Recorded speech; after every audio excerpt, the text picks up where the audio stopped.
Very good afternoon to one and all. Welcome back to my channel, Kunal Sir at JEE NEET Chemistry World.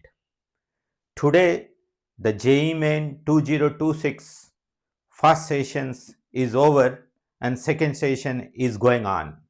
In between, I just try to attempt to explain the first session question answer so that student community should be benefited and get the clarity about their answers.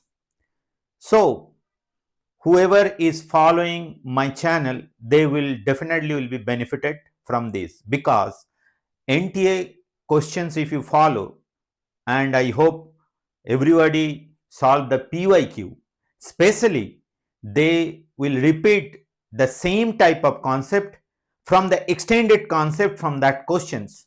That's why look into the every session question is very important. And not only I will explain the questions, but also from there what are the different types of extension is possible for the upcoming sessions, you will get the hints about that one. So that try to follow my channel to get updated and to get motivated for your upcoming exam. Now you look at this is the morning session questions, that means 21st January 2026 fast day fast show JEE Mains questions. In these questions they are not asking about the product. These are organic questions, organic chemistry questions. They are not asking about the product, they are asking about the reactant. For that purpose they give X, and then in one side of the reaction they give H2Ni. H2Ni is a famous reducing agent. Hydrogenation, double bond will be converted to the single bond. That means unsaturated hydrocarbon will be converted to saturated hydrocarbon. As well as another side they are giving alkaline hot KMNO4. Whenever they are giving H2Ni, they are getting this moiety. In one of the cyclic structure, there are two cyclic structure is two cyclic ring are fused. In one ring is a aromatic moiety, other one is not aromatic moiety. And whereas when this X is treated with a alkaline hot KMNO4 followed by hydrolysis, then they are getting a COOH, which is nothing but a phthalic acid.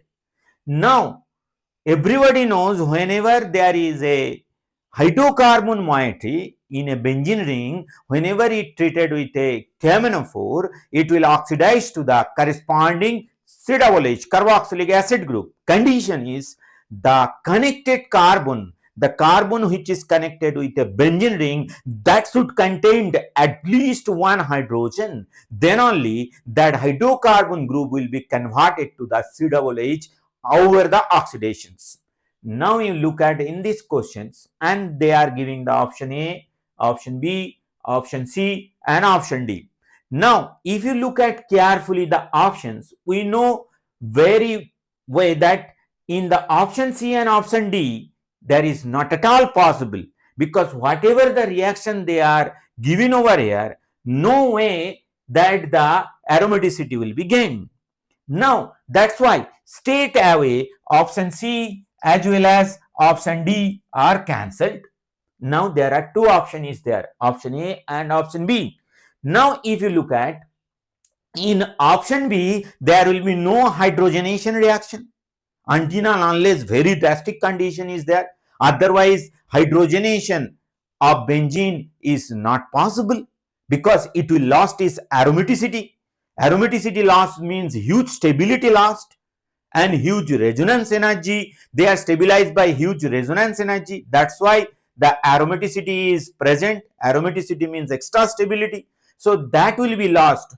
No structure want to lose the aromaticity in normal condition until and unless a very drastic condition like extreme high temperature, high pressure, like the drastic condition is applied. Otherwise aromaticity will not be lost. So now here H2Ni giving aromaticity intact. That means obviously structure B, there is a no question of a olefinic double bond is present in structure B. H2Ni means olefinic double bond will be converted to the saturated hydrocarbon.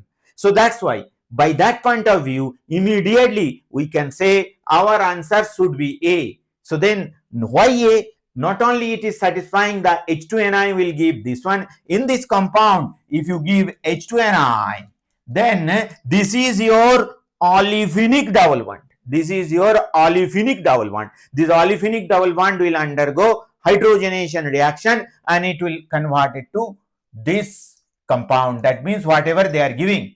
Now, in this compound, if you give, suppose this compound, if you give alkaline hot KMnO4, if you look at the structure, here there are two hydrogen, here there are two hydrogen is present. That's why this part also will be converted to C-double-H, as well as this part also will be converted to C-double-H. That's why here when you will give alkaline KMnO4, then you will get this compound.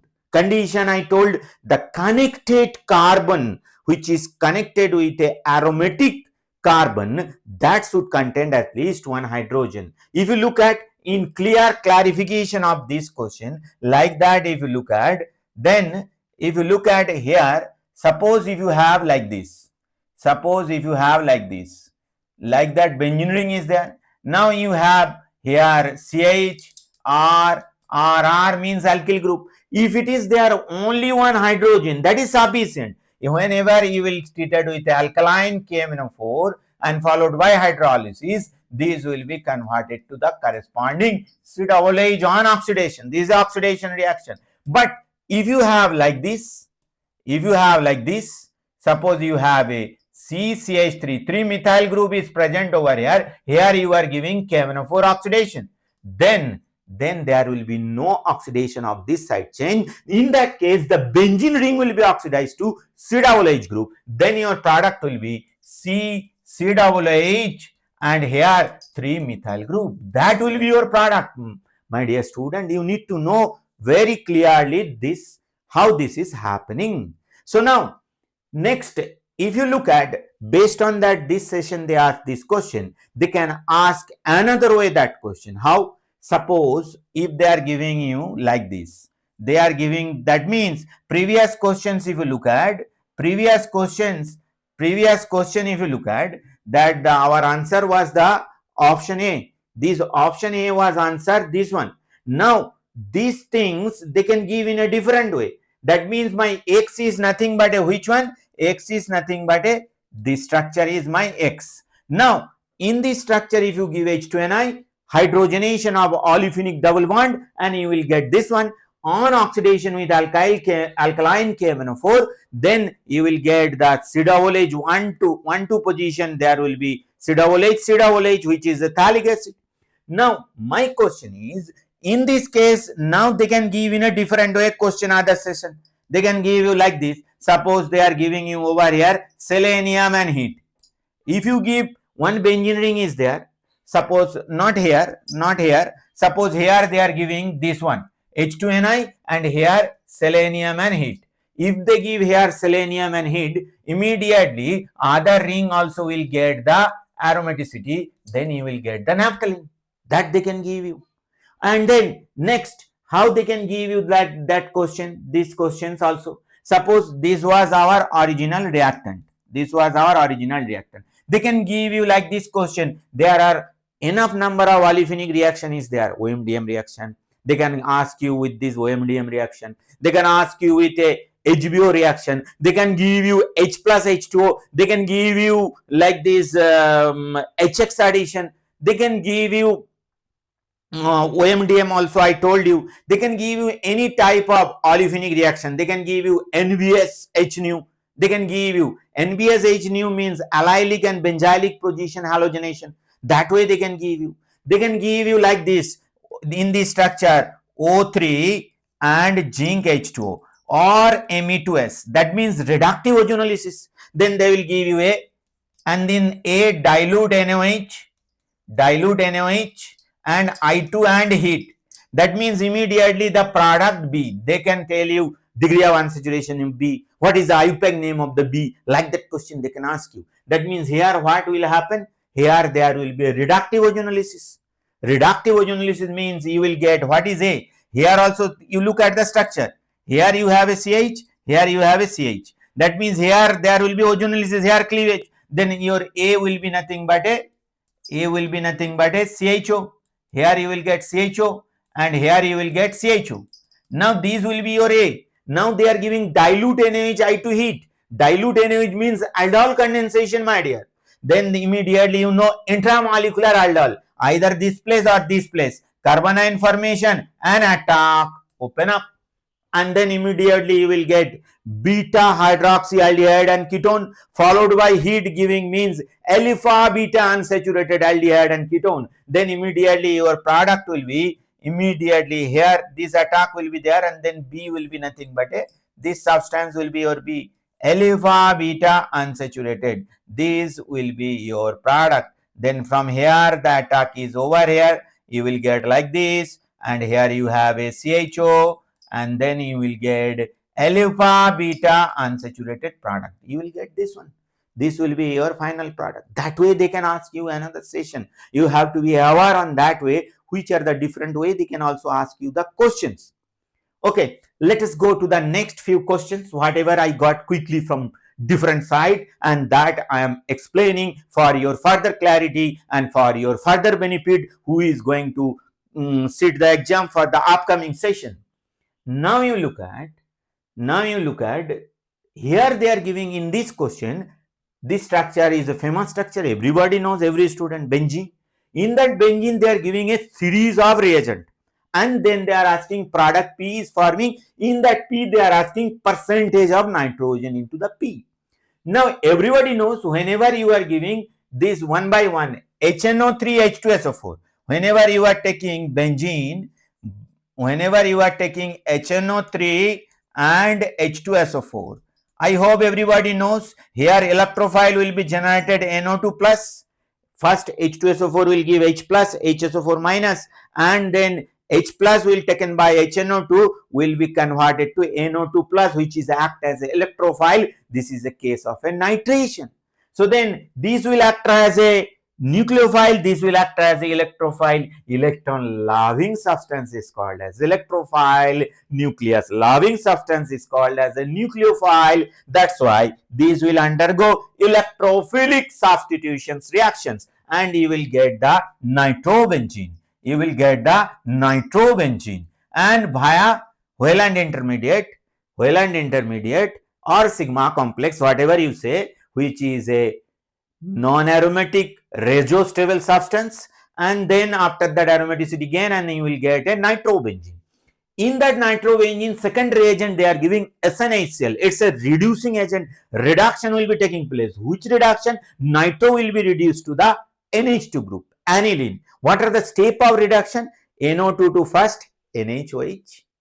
After that, first NO2 to NO, and then NO to NHOH, and then NHOH to NH2OH. These are the step of reactions you will get to know. Now, NO2 on reduction with SNHCl, you will get here reduction aniline. This is a very famous compound, aniline. In that aniline, they are giving CH3COCl. After that, they are doing nitration, because direct nitration of aniline is difficult. Why difficult? Because this is an orthopara orienting group, and the nitrogen has a lone pair. It has a high reactivity. You will get a substantial amount of meta product, 47% meta product, 2% ortho product, 51% para product. That's why, though it is orthopara orienting, whenever you will give direct nitration of aniline, anilinium ion will be formed. It will form direct nitration if you do. Direct nitration if you do, that means H plus, it will form the anilinium ion, my dear friend. This is a anilinium ion. This anilinium ion is a meta directing. That's why substantial amount of meta product used to form. That's why before doing the nitration, we have to reduce the reactivity of NH2 group. That's why they used to do for acetylation either by acetyl chloride or acidic anhydride. Now directly whenever you will give the acetyl chloride over here, then immediately you will get HCl will go out, and then you will get over here NHCOCH3. That means acetylated aniline. Now here the reactivity of the aniline group is reduced. Why? Because this lone pair here only with a resonance with the benzene ring, but this lone pair resonance with the benzene ring as well as resonance with a carbonyl group. That's why reactivity is reduced. Now, in that conditions, if you give over here nitrating agent, that means HNO3 and H2SO4 mixture, then NO2 group, NO2 plus electrophile will be generated. Still it is a orthopara orienting group and a para will be major. Why? Because ortho position, one of the factor is there, steric hindrance. Other factor, this group has a plus R as well as minus I. So plus R greater than minus I. Why? Because we know aromaticity is greater than, equivalent resonance is greater than, resonance is greater than, hyperconjugation is greater than inductive effect. So that's why resonance will dominate over the inductive effect. Resonance will not depend on the distance, but inductive effect depend on the distance. Now, ortho position and para position, resonance effect is same, whereas inductive effect in minus I will be more in ortho position and minus I will be less in para position. That's why para position will be more electron rich position. Upcoming electrophile is looking for electron rich position. That's why para product will be the major product. So that's why here you will get a para position nitration, and then you will get NHCO CH3 and para position and nitration. And now in these para positions, if you go with a hydrolysis, H plus H2O they are doing, that means then again the aniline NH2 group will come back, then your product is NH2 and here nitro group. This is your P. Now in this P, not only you look at, now nice way they are asking the question, they are not asking the product, they are asking the percentage of nitrogen over here. That means you got the product is this one, that means one position if it is a NH2 group, 4 position is NO2 group. So now if you look at over here, then I need to find out the molecular formula. Then there is a 6 carbon is there. So then what is the molecular formula? 6 carbon, C4. Then how many hydrogen is there? Here 1 hydrogen, here 4 and here 2, 6, C4H6. And then how many nitrogen? There are 2 nitrogen, N2. And then how many oxygen? There are 2 oxygen. This is the molecular formula of the compound C4H6N2O2. Then immediately molar mass you have to calculate. How you will calculate molar mass? You look at 4 into 12, each carbon atom 12, plus 6 plus 2 into 14 plus 2 into 16. Then how much is coming? 48. 48 plus 6 plus 28 plus 32. Then 48 plus 32 is 80. 80 and 28. 108. 108 and 6. 108 and 6 is a 114. That means you got the idea. Now 114 gram, if you calculate 114 gram has how much nitrogen? 2 unit of nitrogen atom, that means 28 gram nitrogen. Then 100 will be there, how much? That will be your answer. I hope you understood, my dear student. Is it clear? Very simple idea. Molecular formula you need to find out. Once you got the molecular formula, you will get the molar mass. Once you get the molar mass, then this much amount containing 28 gram of nitrogen, 100 gram will contain how much nitrogen? That is a percentage. Percentage means out of 100. Point is clear? Okay. Come for the next questions. Now if you look at the next questions, the next question was another fantastic questions they asked from idiometry, which is a physical chemistry. But now very important and nice question they ask over here. What they ask? 80 ml of hydrocarbon completely combusted with a 264 ml of oxygen, and after cooling the volume of residual gas is 224 ml. When this was passed over KOH, volume decreases to 64 ml. That means some amount of gas is absorbed by KOH. Find the formula of hydrocarbon, and they are giving some option. Now, before going to this, addressing this problem, you need to know the basic idea of idiometry. Whenever hydrocarbon formula related things, they will ask like that problems. So, for that purpose, if you look at here, First I am writing, whenever you have a hydrocarbon CXHY, where X is the number of moles of carbon and Y is the number of moles of hydrogen present in a 1 mole of hydrocarbon. Now CXHY is reacted with a X plus Y by 4 volume of oxygen, and then they will produce X mole of CO2 plus Y by 2 moles of H2O. This is the balance reaction. And now this is the 1 mole of hydrocarbon react with a X plus Y by 4 of oxygen, producing X mole of carbon dioxide and Y by 2 mole of water. This is a balance reaction. So now if you look at, whenever the reactant are gaseous and product are gaseous, and then what will happen? Then we can apply the Gay-Lussac's law. That means what will be their mole ratio? Same, what will be their mole ratio? That means here 1 mole of gaseous hydrocarbon react with X plus Y by 4 mole of oxygen. That will be their volume ratio. When they will react with the same volume ratio. Whatever mole ratio they will react, same volume ratio they will react if the reactant and product are gaseous. That is the Gay-Lussac's law. So that means 1 mole of hydrocarbon react with X plus Y by 4 mole of oxygen. Same way, 1 volume of hydrocarbon react with a X plus Y by 4 volume of oxygen and produce X volume of CO2 and Y by 2 volume of H2O. Now my question is, H2O, why I write down liquid? Initially it will be vapor, but after some times on cooling it will be converted to liquid. That's why in this combustion reaction, always remember who are the gaseous substance will be there and who are the liquid substance will be there. Hydrocarbon will be gaseous, oxygen will be gaseous, carbon dioxide will be gaseous, and water will be liquid. Now initial volume I am telling, suppose the volume of hydrocarbon, initial volume I am telling of hydrocarbon is a V1 ml, and whereas initial volume of hydrocarbon, HC I am writing, hydrocarbon V1 ml, initial volume of oxygen which I am telling V2 ml.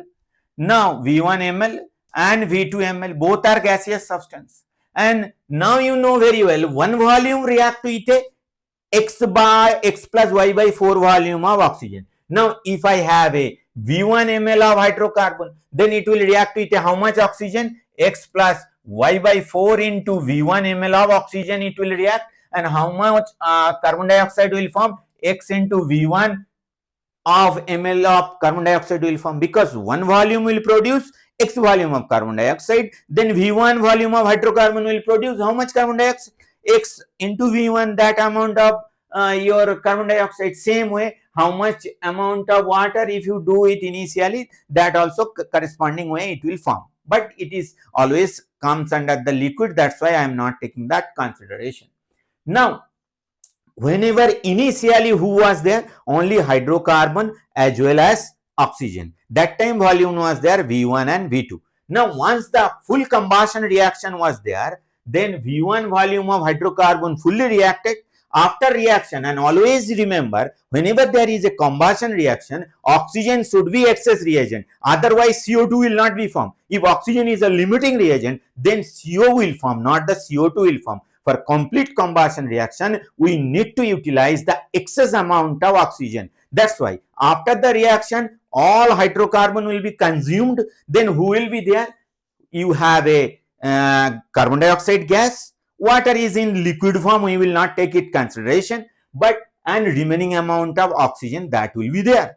Now then what are the residual gas after cooling? Residual gas volume after cooling. After cooling, who will be there? Residual gas volume after cooling will be there. You have a carbon dioxide, because water will be ultimately converted after cooling in a liquid, and who will be there? My remaining amount of oxygen gas, because already hydrocarbon full reaction over. Then remaining amount of hydrocarbon, that means residual gas volume after cooling, I have a carbon dioxide, how much? XV1 plus remaining amount of oxygen. What is the oxygen? initially was there V2 ml. Now how much oxygen reacted? X plus y by 4 into V1. That means remaining amount of oxygen which is there, V2 minus V1 into X plus y by 4. This amount of oxygen is there. Initially was there V2, reacted how much? V1 into X plus y by 4. Then these are the my residual gas volume after cooling. Now, whenever the gas is passes through the KOH, then which are the acidic in nature, that gas will react with the KOH. That means who is the acidic in nature? Oxygen or CO2? CO2 is the acidic oxide. That's why entirely CO2 will be absorbed by the KOH. So that's why if you look at the problem, whatever, now you look at the problem, whatever they are giving. Now you look at the problem, whatever they are giving into the problem. Now, in that problem they are giving 80 ml of hydrocarbon was there. Now V1 is your 80 ml initial volume of hydrocarbon and completely combusted with a 264 ml of oxygen. Then your V2 equals to 264 ml. And now you look at then the volume of residual gas after cooling, how much? 224 ml. After cooling, residual volume of gas means what will be the situation? Residual volume of gas means just now we discussed xv1 plus v2 minus x plus y by 4 v1. That means remaining amount of oxygen plus carbon dioxide. This is your residual volume, which is nothing but how much? This amount they are telling 224.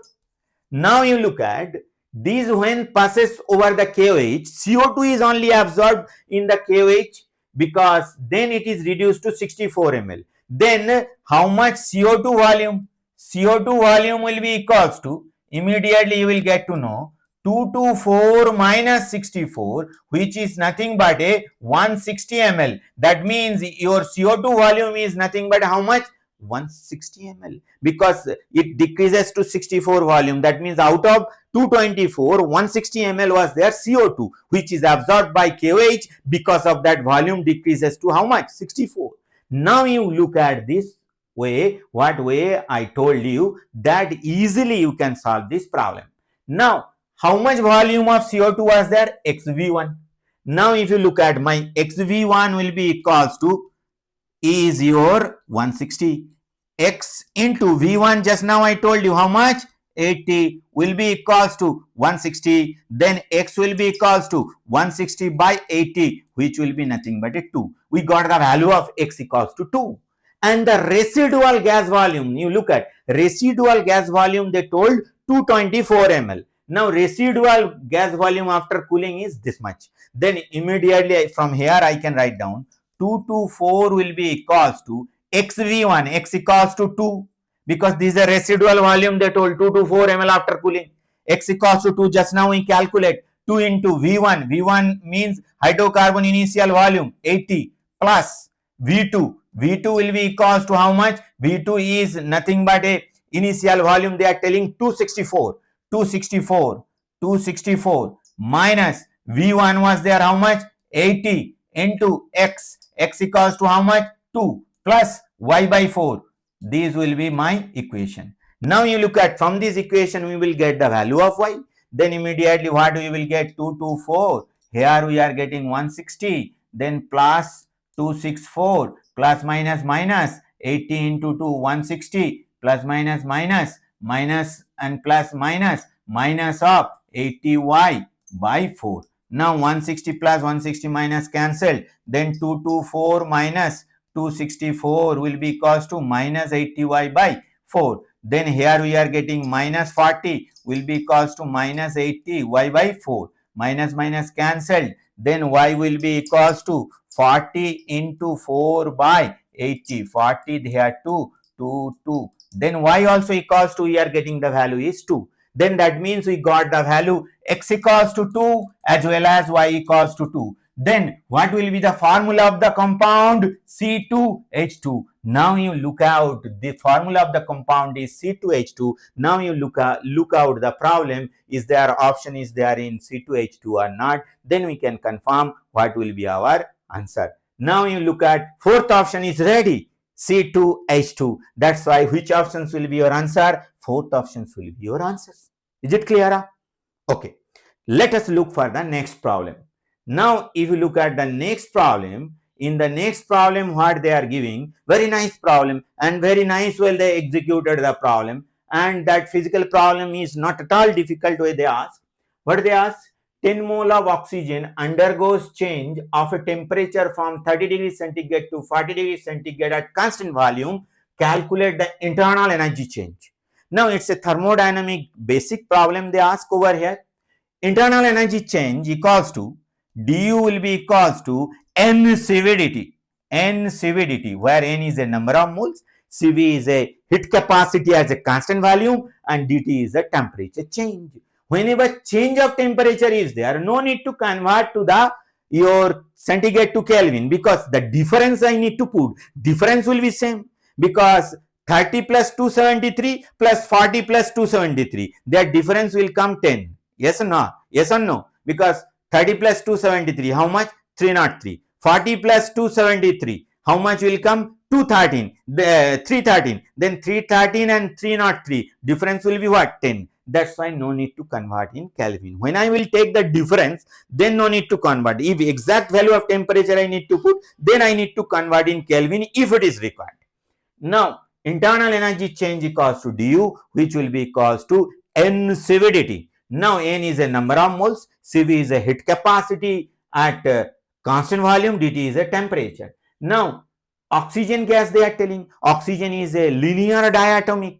Linear diatomic means immediately you look at, there are 3 translational motion as well as there will be 2 rotational motion. Vibrational only exist in a high temperature. So because of that, their degrees, total degrees of freedom, F will be equals to 5. We know Cv equals to F by 2R. That's why 5 by 2R. And R value in calorie will be equals to 2. If you put, then Cv equals to come 5.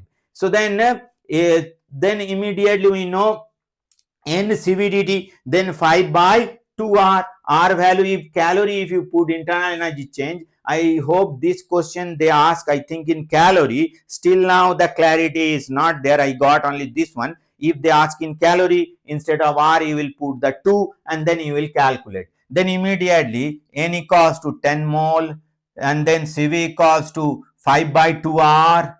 5 by 2R. R temperature change 40 minus 30, which will be 10. Instead of R, if you give the value 2, then this 2 and this 2 will be cancelled out. Then you will get 5 into 10, 50. 50 into 10 is nothing but a 500 calorie. You will be your answer. 500 calorie will be your answer. I hope you understood this concept. Very simple and easy concept, that internal energy change they ask in CVDT. Degrees of freedom we calculated, because degrees of freedom means translational, rotational and vibrational. Vibrational exists only in a high temperature. Translational means the motion of molecule along the x-axis possible, along the y-axis possible, along the z-axis possible. But rotational means, suppose you look at the 3 axes is like this. Now, suppose I am asking, this is my x-axis, this is my y-axis and this is my z-axis. O2 molecule means like this structure. Now, x-axis is a molecular axis. That means along the x-axis rotation is not possible. So, only spinning is possible. But whenever they will come z-axis, their picture will be like this, then rotation is possible. Whenever they will come in a y-axis, like this, rotation is possible. That's why rotational degrees of freedom is 2. So that's why translational 3 and rotational 2. 3 plus 2, 5. That's why total degrees of freedom F equals to 5. And we know Cv equals to F by 2R. That's why 5 by 2R. Is it clear? And then we apply n CVDT. N is a number of moles, 10 moles they are telling. Then 10 into 5 by 2R, R equals to 2 into 10, I keep it R in calorie, and then we got the entire answer in calorie. Is it clear? Okay, thank you very much. In coming days, as I will get more and more questions, I will going to discuss with a full clarity, so that it will help you, as well as who are giving in a next session, they will get also benefited. To get more and more videos in this channel, so that student community will get benefit, subscribe, like and follow my channel. Thank you, my dear student. Thank you all.